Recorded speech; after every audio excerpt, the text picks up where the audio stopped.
Personally, I feel betrayed by the Archdiocese. The Archdiocese is not acting on this sooner, and they've known about this forever and ever. Dozens of priests, every one of the priests, without exception, knew how evil this man was. But they couldn't say anything because either he had the power or they knew that the Archdiocese had no interest in bringing this up.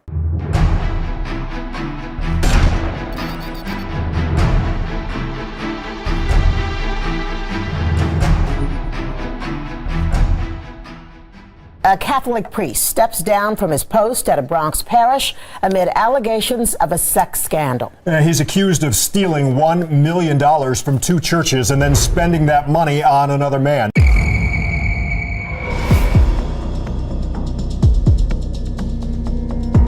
Drugs, embezzlement, blackmail, orgies, even sex abuse.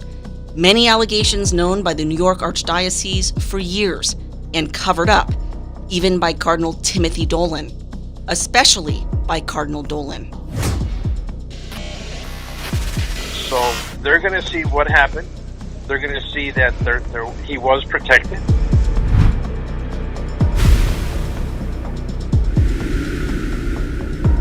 Father Peter McQuelly made front-page news in the New York Post in 2015 after a lawsuit exposed his theft of reportedly $1 million in parish funds to pay for drug-fueled orgies with his gay-for-pay lover, Keith Christ, a male escort he met in 2005 through rentboy.com.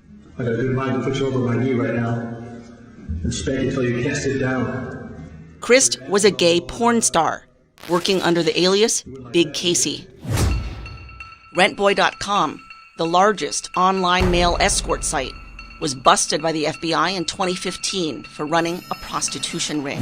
Officials say Rentboy charged subscribers nearly $60 a month and up to several $100s on top of that to advertise sexual services they were willing to perform for a price.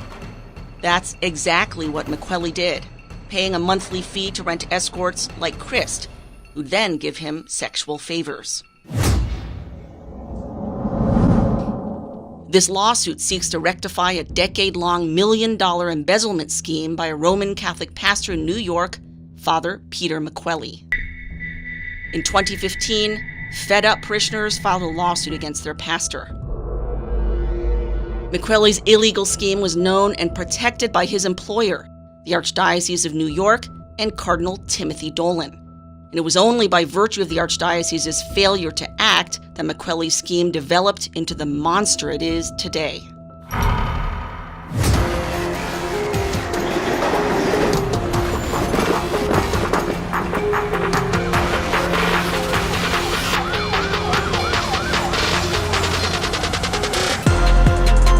The embezzlement started at St. Francis Xavier Cabrini Parish on Roosevelt Island, where McQuelly served from 2003 to 2012.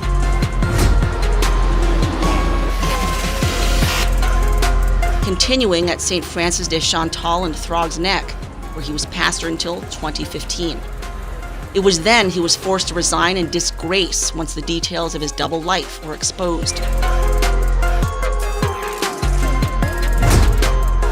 Father McQuelly used the donations to grow his personal wealth, purchase a house in New Jersey, take dozens of international vacations, purchase and use illegal drugs, and pay for the weekly services of his homosexual prostitute and sex master, Keith Christ.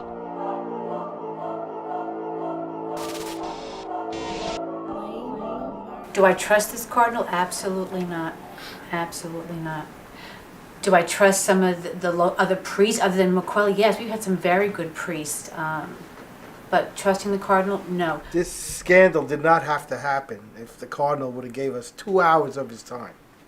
And even if he was going to lie to us and say, I'm looking into it, maybe we would have been quiet. This didn't have to happen.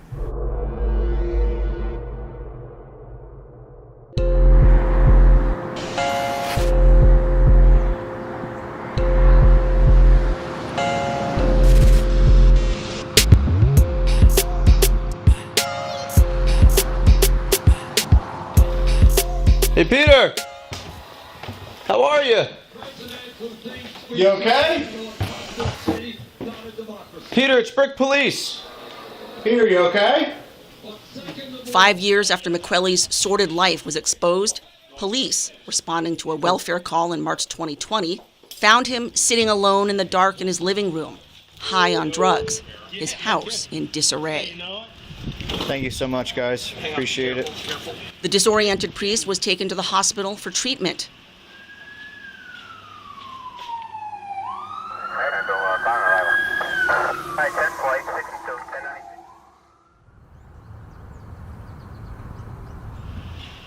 On July 9th, 2020, 2 days after his 57th birthday, McQuelly's week-old corpse was discovered keeled over in his living room, as shown in this redacted body cam footage obtained by Church Militant. We're out with him. He's 1029. He's been down for probably a week. Do we have any first aid call history here? I'm just trying to see if this seems suspicious or not. The most remarkable thing in this report is very clear, and it's without question. He died from occlusive coronary artery disease. The left anterior descending artery was 100% blocked. It's called the widowmaker.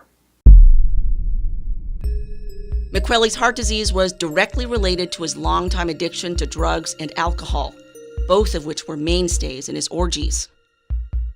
From the autopsy report, massive liver steatosis consistent with chronic alcohol abuse. It also notes the heart is markedly enlarged and weighs 720 grams. That's double the weight of a healthy heart. McQuelly, along with his boyfriend Christ, had been hooked on the painkiller Dilaudid, an addiction that would end up killing the priest. There are a number of things that can cause this enlarged heart. Coronary artery disease. We know he had that. That was the absolute cause of his death. But also undiagnosed hypertension, diabetes, or drug use. A tragic end to a tragic life. The result of an archdiocese turning a blind eye to its priests' depravities for years. And the cover-up continues, even after McQuelly's death. In July 2020, Cardinal Dolan published a death notice reminding the public that no criminal charges were filed against McQuelly after an investigation. These doors are almost always open. This was deceptive, as Dolan was well aware of McQuelly's many misdeeds, even tasking an investigator to gather evidence against him.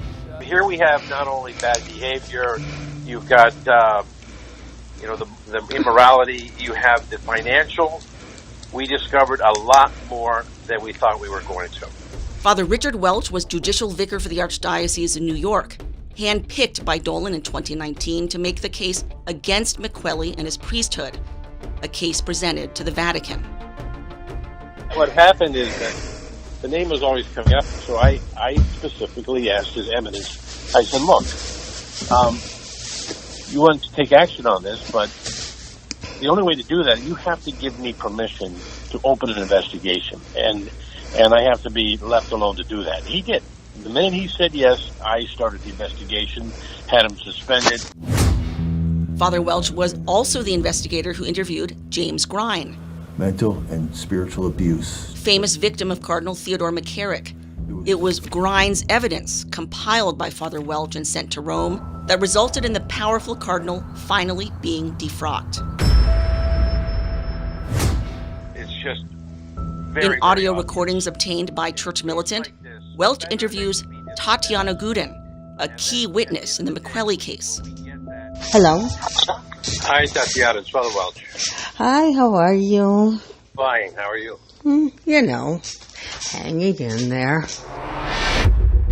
Welch spent many months speaking with multiple sources, gathering documents and testimony, compiling a massive dossier to send to Rome.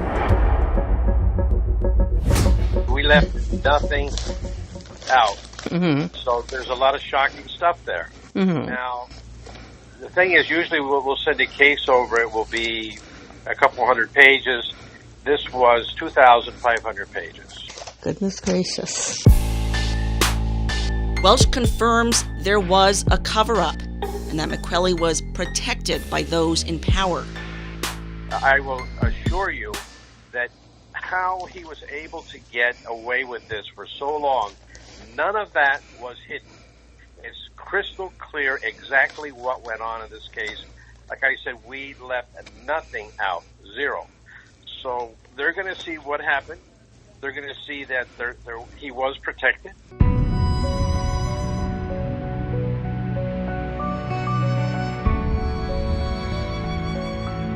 But the Vatican never issued a final decree, the case coming to an end after McQuelly's death. A week later, Welch, the man who knew too much, was kicked upstairs, transferred from his chancery post, and sent to the Vatican's Institutes of Consecrated Life. This would ensure he was no longer on the case. Welch confirmed his new assignment in remarks to Church Militant, also making clear he was no longer working the McQuelly case and could not comment. We had employees of the Archdiocese who knew the whole story. Yep. Auditors, financial people, and they told us everything. And it's all recorded, it's all transcribed. And so this is not just you, it's all the witnesses that we talked to, everybody else, but also priests from the Archdiocese that were very familiar with what was going on. So we had a lot of, I think we had more witnesses than you normally would for a trial.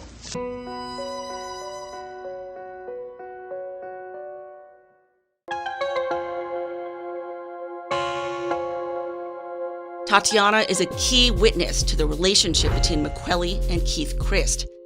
She was Christ's girlfriend on and off for nearly a decade. Did you have any problem with your boyfriend being a male prostitute? No, not at all. Tatiana is not Catholic. She spent a number of years as an exotic dancer, during which time she met Christ. During their relationship, he told her everything, including the sordid details of his relationship with McQuelly, details she conveyed to Cardinal Dolan in an explosive 2015 email. Dolan would go on to lie to the public when the case became a national sensation, saying they had no evidence against McQuelly. Father McQuelly is Keith Christ's toilet slave.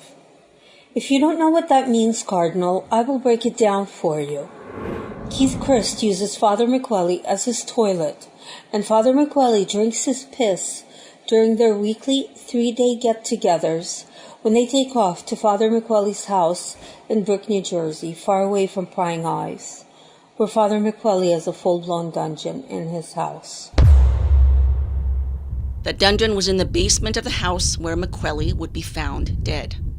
There, the two would engage in $1,000 role-playing fantasies, where McQuelly would be the slave and Christ would be the master, sadomasochistic sessions that included $300 bottles of scotch and the drug Dilaudid. I told him to think hard how he can serve me, Christ writes in this December 30th, 2014 text message to Tatiana, all while I laugh and degrade him. He wants to be more disgusting and perverted. Public Humiliation 101. To which Tatiana replies, "Your last text was referring to a man of God, yes? A religious leader, yes? God help us." Christ confirms the $1,000 S&M sessions. "I'm getting what was promised, even if I have to charge it on his credit. Yeah, but only $1,000. I have to deal with a lot to get that." While Cardinal Dolan has repeatedly denied all of this, the sex dungeon was confirmed by police officers. From this redacted body cam footage from a January 21st, 2020 welfare call, officers are horrified by what they find. Jesus. What the f***? I know. Dungeon, man. Door locks me outside. What the hell is going on? I'm getting out of here from. There's a. Where? Nope. There's a dead body or something? I don't. I'm good. You don't want to know what? Nope. We don't think a person's in there? I'm good. Yeah, we're good. Please give me heebie-jeebies. Officers on the scene in July are equally disturbed by the sex dungeon. What the Is there a light in here? Getting creepier by the minute. What the Make sure that door doesn't lock behind us. It's like a horror movie. Christ was named co-owner of McQuelly's home in Brick, New Jersey, a home the priest purchased for $264,000 in cash. Neighbors witnessed a steady stream of male visitors, including teen boys, who would party in a heavily trafficked hot tub in the backyard. A jealous McQuelly knew all about Tatiana, trying for years to break them up, finally issuing an ultimatum in 2015. It's me or your girlfriend. Chris needed the money, so he chose McQuelly, kicking Tatiana out of his apartment, paid for by McQuelly. Where are my phone's keys? Well, I just saw one of them is there. Where? It's like when I was packing, when you left. I didn't leave. I didn't leave. Well, I didn't leave. You illegally locked me out when I went to go get surgery. From Tatiana's 2015 email to Cardinal Dolan. Cardinal Dolan, you had many opportunities to put an end to this, and you didn't. By your deliberate indifference, you have allowed McQuelly to cause harm to myself and many other people. Cardinal Dolan, you will never be able to say that you didn't know. She got a response to her email within 40 minutes. And the reply was very, standard. We just got your email and we're shocked and I can't believe it. We're very concerned and we immediately hired an outside private investigation firm. That firm was Renaissance Associates, paid by the Archdiocese to look into McQuelly's misconduct.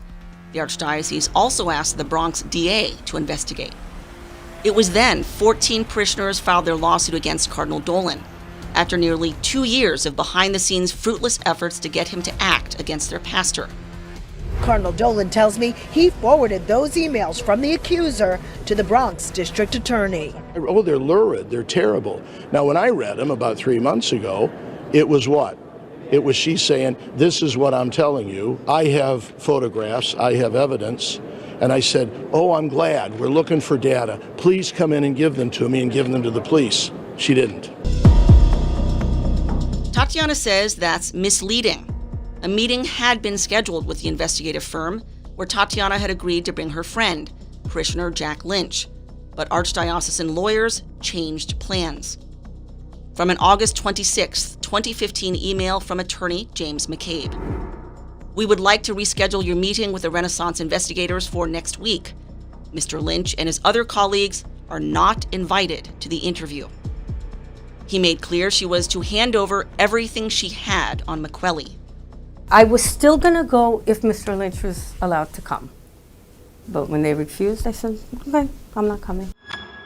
Among the many pieces of evidence against the priest, proof he was paying more than $1,000 a month towards his boyfriend's rent at 1323 Park Avenue in New York City.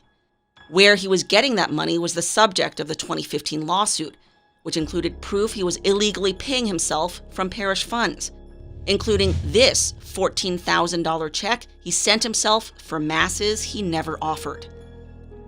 These receipts also show him writing stipend checks in the many thousands of dollars to himself from the parish fund for sacraments he never offered. In spite of living on an annual priest salary of approximately $30,000, McQuelly had cash assets totaling almost $700,000. Brokerage account statements show multiple accounts numbering in the hundreds of thousands of dollars.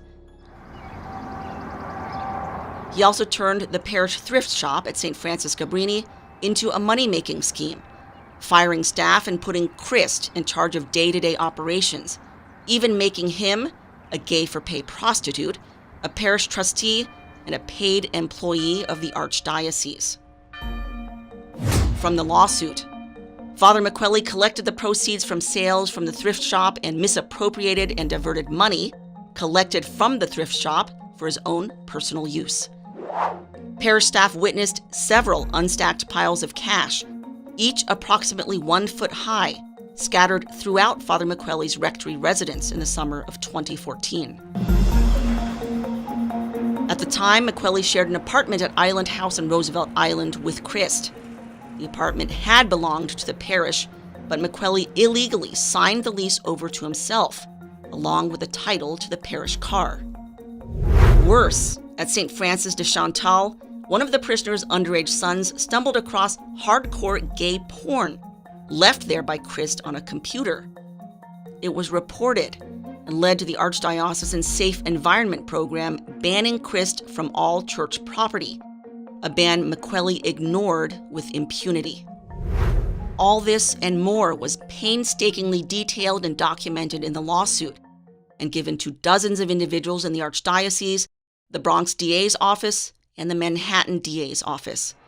But after nearly 2 years of supposed investigation, both the Archdiocese and the Bronx DA cleared McQuelly of all wrongdoing. The Manhattan DA didn't even investigate. Bronx DA Darcel Clark announced in October 2017, the allegations of criminal conduct were found to be unsubstantiated.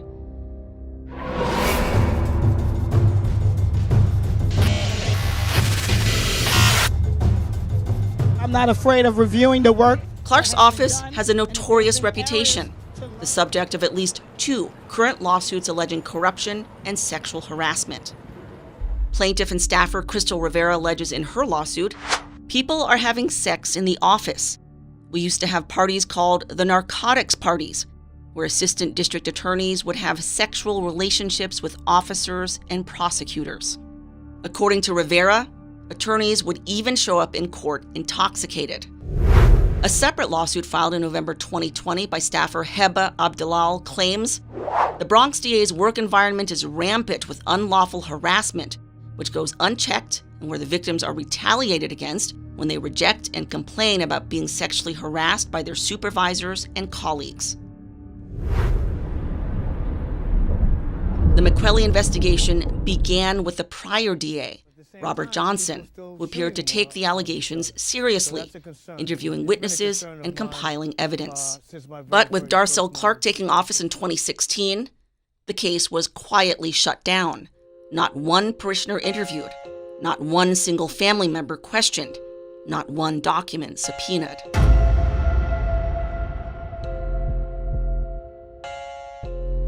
It turns out Clark has ties to the Archdiocese, something she tried to hide. One of the members of her transition team was Father Richard Gorman, a former judge on the Archdiocesan Metropolitan Tribunal. 3 weeks after Clark's term began, Gorman was accused of sex abuse by multiple individuals and then removed from ministry, the Archdiocese settling lawsuits in 2017. I see the whole picture, the entire community. Church Militant submitted a Freedom of Information law request to the Bronx DA last year seeking McQuelly's file. Our repeated queries have gone ignored, in violation of state law. When Clark closed the investigation, Jim Corbett, one of the plaintiffs in the lawsuit, told local paper The Main Street Wire, a cover-up by the Archdiocese of New York and collusion with the Bronx and also the Manhattan DAs may be involved. I do think Harvey Weinstein got a fair trial. The Manhattan DA is Cyrus Vance, with jurisdiction over Roosevelt Island, where much of McQuelly's embezzlement took place. Vance was also made aware there may have been child abuse cover-up involved. He never investigated. Vance's office confirmed this with Church Militant. In response to our Freedom of Information law request, the assistant DA wrote, "Despite searches of various records databases, I am unable to identify any responsive records." Parishioners believe Vance chose not to go after McQuelly because it touched the New York Archdiocese, a political landmine. Vance also happens to have connections to the Archdiocese through its attorney, Tom Curran, who used to work in the DA's office, who sits alongside Vance on the board of the Manhattan DA's Association, as well as the Manhattan DA's Construction Fraud Task Force, and who actively fundraised for Vance's campaign in 2013 as a member of the Republicans for Cy Vance. Vance has a track record of putting politics before justice, failing to prosecute the powerful. He's let high-profile figures off the hook, like Hollywood mogul Harvey Weinstein in 2017, in spite of Weinstein's audio-taped confession to sexual assault. DA Cyrus Vance Jr. was mobbed by reporters who asked whether Weinstein's wealth and fame influenced his decision not to press charges. If we had a case that we felt we could prosecute, and my experts felt we could prosecute against Harvey Weinstein, we would have. She said, I've got a surprise. You're a guy who has everything. It was later revealed Vance had received $10,000 in campaign donations from Weinstein's lawyer just months before Vance chose not to prosecute. And DA Vance for allowing this person, Jeff Epstein, with the record with which DA Vance was familiar, to slip under the radar and continue to do these horrific acts right underneath the nose of the district attorney here in New York. Then there's pedophile billionaire Jeffrey Epstein, whom Vance's office sought reduced sex offender status for in 2011. The incredulous judge denied the request, retorting, "I have to tell you, I'm a little overwhelmed because I have never seen a prosecutor's office do anything like this." And the FBI says he even abused a teenage girl who years earlier he had delivered with his own hands. Dr. Robert Haddon was charged in 2014 for sexually abusing dozens of women and girls, but Vance let him off with a slap on the wrist, reaching a plea deal that saw him never serve a day in prison. Vance's office is being accused of a dangerous pattern of leniency when it comes to prosecuting high-profile sexual assault cases in the city. Vance's egregious track record led to protests from abuse survivors that he resign immediately. His campaign donations took a nosedive, and Vance announced in March he would not seek re-election. Tatiana believes Vance's refusal to investigate McQuelly is also related to her involvement in the case and her nearly decade-long battle to expose Vance's corruption. Tatiana is a victim of assault at a 2012 bachelor party where she'd been hired as a dancer. During the party, she was physically assaulted by several men while others looked on. Turns out, some of them were high-ranking law enforcement personnel. She reported the assault the next day, with video proof and eyewitness testimony of the crime. Within a week, detectives arrested the first perpetrator, but that arrest was soon voided by Cyrus Vance. Orders had come from high up at one police plaza that detectives and internal affairs bury the case, as it would have ended the careers of some high-ranking personnel present at the bachelor party.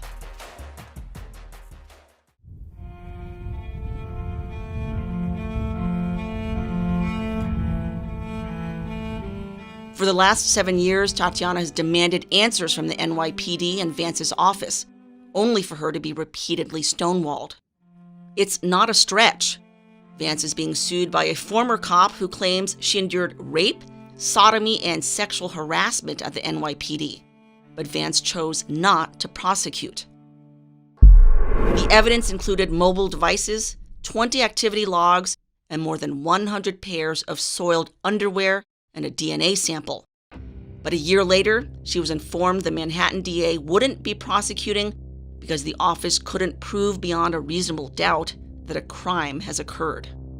While McQuelly skirted justice by both the Bronx and Manhattan DAs, the New York Archdiocese also let him off the hook. Then Vicar for Clergy Bishop Gerald Walsh, one of McQuelly's inner circle and a protector, wrote in an October 26, 2017 letter, "The Archdiocese has attempted to investigate the other, more sensational accusations of morally abhorrent behavior, but to date, nothing has been brought forward to substantiate them, and Father McQuelly continues to deny them." Walsh knew that was a lie because Tatiana had sent the proof to Dolan and his archdiocese 2 years earlier. Bishop Walsh closed by assuring parishioners, "St. Francis de Chantal will have a special place in my prayers." Parishioners responded with a stinging rebuke. Quote, "No matter how many elegant terms you choose, McQuelly stole, embezzled, defrauded, cheated, fleeced, conned, and swindled the people of the parishes in which he was appointed to be a spiritual leader, setting an example for others. He abused his people, The Archdiocese of New York did nothing to come to our aid when it was happening, did nothing to stop it, and is now putting a cosmetic spin on the disgrace that they allowed to continue, casting doubt on the veracity, decency, and integrity of the abused parishioners. It would be 4 years later that an official investigator for the Holy See confirmed what Dolan has always denied, that McQuelly was guilty of moral and financial crimes. We are investigating matters that have not been investigated to my estimation. And that's why, and that's what I told the Cardinal. It's not double jeopardy, because were these matters truly adjudicated? And the answer to that is no. In spite of promising parishioners they'd release the findings of Welch's investigation, Dolan never has. Now that McQuelly is dead, he probably never will.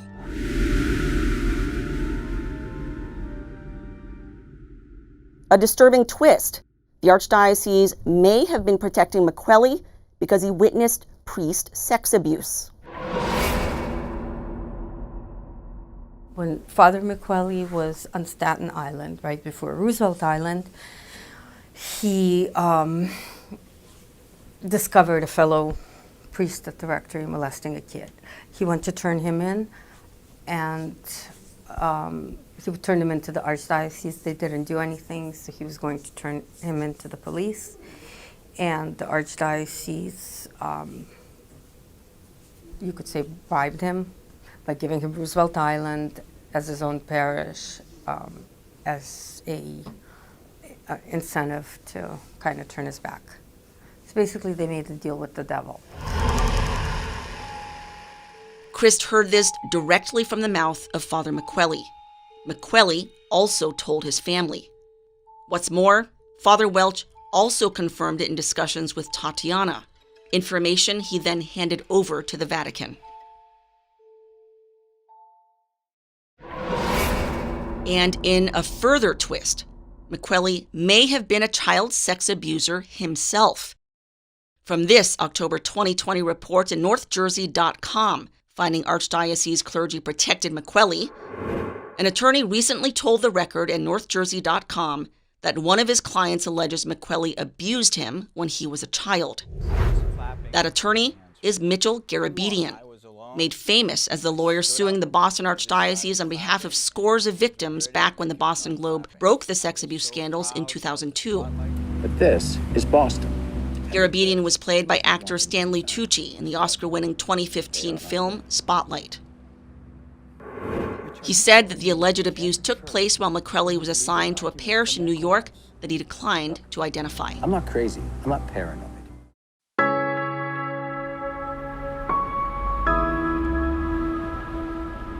Father Welch also confirmed something Church Militant has reported on for years. McQuelly had protectors. One of them was the Archdiocese's number 2, considered the power behind the throne. From a July 2020 email to Church Militant from Papal Nuncio turned whistleblower Archbishop Carlo Maria Vigano. In the Diocese of New York, there is certainly a homosexual mafia, very powerful and rooted.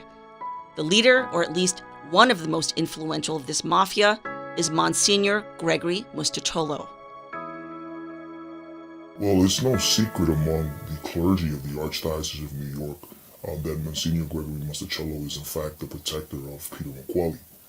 That's a very well-known fact that has been established. That fact was confirmed in 2016 by an archdiocesan insider using the alias Bob, who spoke with Church Militant, confirming Mustacholo's role in shielding McQuelly from accountability. Mustacholo was longtime Vicar General, Chancellor, and moderator of the Curia, the Archdiocese's number 2 man.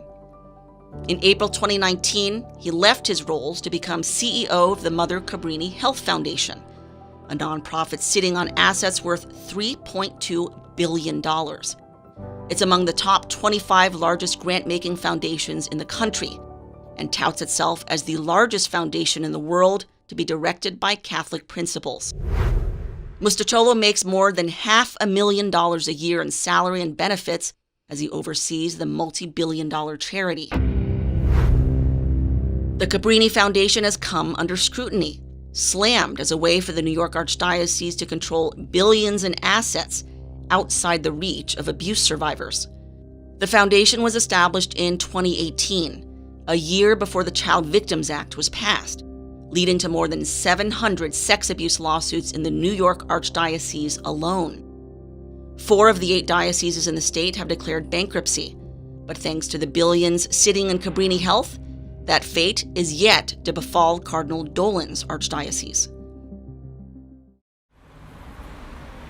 Musticciolo was handpicked by Dolan to head the foundation, a Chancery insider who will guarantee the financial interests of the archdiocese will be protected.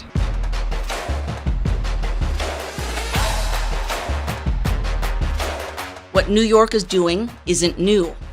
Dioceses across the country have shielded billions in assets to limit abuse payouts, including here in Detroit, where Archbishop Alan Vigneron created Mooney Real Estate Holdings, in what critics say is Detroit's attempt to shield assets from the reach of sex abuse lawsuits. Interestingly, Musticciolo's move out of the Chancery was made shortly after the New York Attorney General announced a criminal probe into the Archdiocese for sex abuse cover-up. Church Militant has published numerous reports about Musticciolo's homosexual connections to other problematic New York priests. Sources tell Church Militant that this was owing to the nature of the close relationship between Hall and Musticciolo. They're running the Archdiocese along with support from other gay priests within the Archdiocese of New York. I think that it's a serious problem that is happening in the Archdiocese of New York and among the other archdioceses throughout the United States and abroad. It's something that it's a cancer that's corrupting Mother Church from the inside. According to the whistleblower, a homosexual ring runs the Archdiocese, and Musticciolo was a key part of it. This circle stretched back decades, when he, McQuelly, and others were seminarians at St. Joseph's Seminary in Yonkers. Let's talk about it. The rector at the time was the future Vatican Cardinal Edwin O'Brien, a man named by Vigano in his 2018 testimony as a member of the corrupt gay mafia in the church. These were all relationships that were forged back in the 1980s at Dunwoody in the seminary, St. Joseph's Seminary. In fact, it might be shocking to hear, but these men regularly had conversations that I was privy to where they jokingly and openly just recollected masochistic activities and parties and things that they did back in the seminary. Peter was just either in seminary school or just starting out, a gay high-ranking bishop that really had his eyes on him and was coming on to him very strongly, and he's powerful. But the true story is that Peter had an affair with him. In fact, Cardinal O'Brien was referred to as the master. He was the master, whatever that meant, only they know.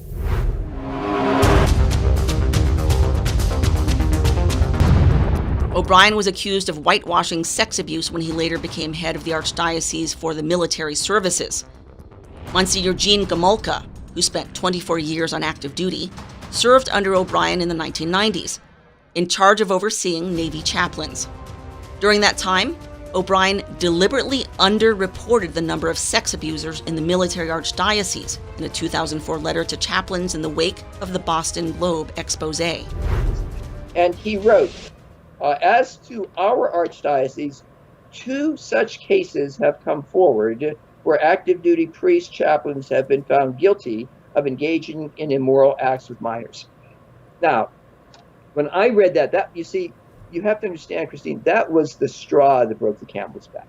Do you believe then that the bishops are underreporting the true numbers of priestly sexual abuse? If O'Brien probably wasn't, of course, the only bishop who underreported. Okay, O'Brien here says there were two cases when there were 100, right? The same thing, I'm sure, happened with a lot of other bishops. Good morning. O'Brien also protected and promoted a homosexual who'd eventually go on to be convicted for sex crimes. I was dealing with a situation involving a priest, a chaplain who had a live-in boyfriend. Did you get a response from O'Brien? I got neither an acknowledge of my report nor a response to my report. Nothing. And nothing.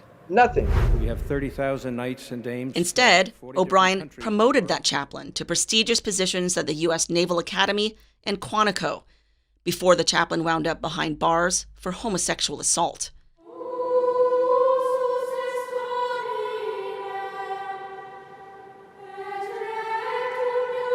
Meanwhile, O'Brien continued relations with Mustacholo, McQuelly, and others, even after he received the red hat. Not only did McQuelly and Christ fly to Rome to visit O'Brien, the cardinal would visit McQuelly during his return visits to the U.S. In fact, witnesses say Christ, the gay-for-pay prostitute, is the one who'd pick up the cardinal from the airport and chauffeur him to McQuelly's parish, where they'd have private dinners with the cardinal's coterie of friends, getting intoxicated, dismissing waitstaff, and allegedly engaging in sexual orgies. After McQuelly's double life was exposed in 2015, Cardinal Dolan continued to lie to the public. From this 2018 letter to a New York Catholic angry over Dolan's protection of the priest. As to the allegations of sexual misconduct, again, no one has come forward, despite requests, with credible evidence. We're dealing with a lot of innuendo, a lot of rumor, a lot of gossip. What we have to deal with is the truth. We were hoping that he would get the help that he needs. And to Bernie's point, where was Cardinal Dolan about that? This is one of his priests.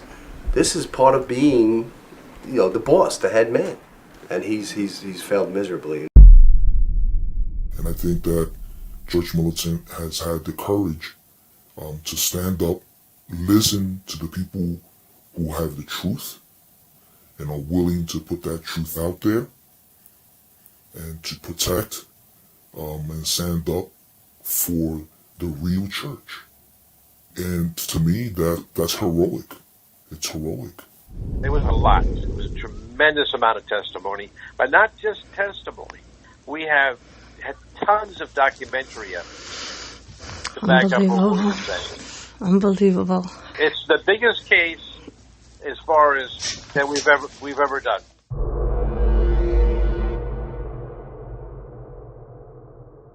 The biggest case the New York Archdiocese has ever investigated, now swept under the rug, buried by a cardinal who continues to deceive the public at every turn. And all of this is just the tip of the iceberg. Just to give an idea of the many tentacles to this homosexual octopus, among the men named in McQuelly's inner circle was Monsignor Edward Weber, former head of priest personnel, in charge of overseeing all clergy in the Archdiocese. He was sued in 2019 for allegedly raping an 11-year-old boy at least 150 times and was placed on leave, where he languishes to this day as litigation continues. Then there's Bishop John Janik, another McQuelly protector. Boston attorney Mitchell Garabedian is representing one of Janik's accusers. We are talking about a disturbed and dangerous man who has no business being around young boys. Whose 2018 allegations of homosexual abuse led to the bishop's resignation in disgrace the next year. Janik happens to be the cleric sent by Cardinal Dolan in 2015 to handle cleanup at McQuelly's parish, just as the scandal was erupting, interviewing parishioners only to dismiss their complaints. Homosexual predators covering for their own. And so it goes in the Archdiocese of New York. Christine Niles, Church Militant, Detroit.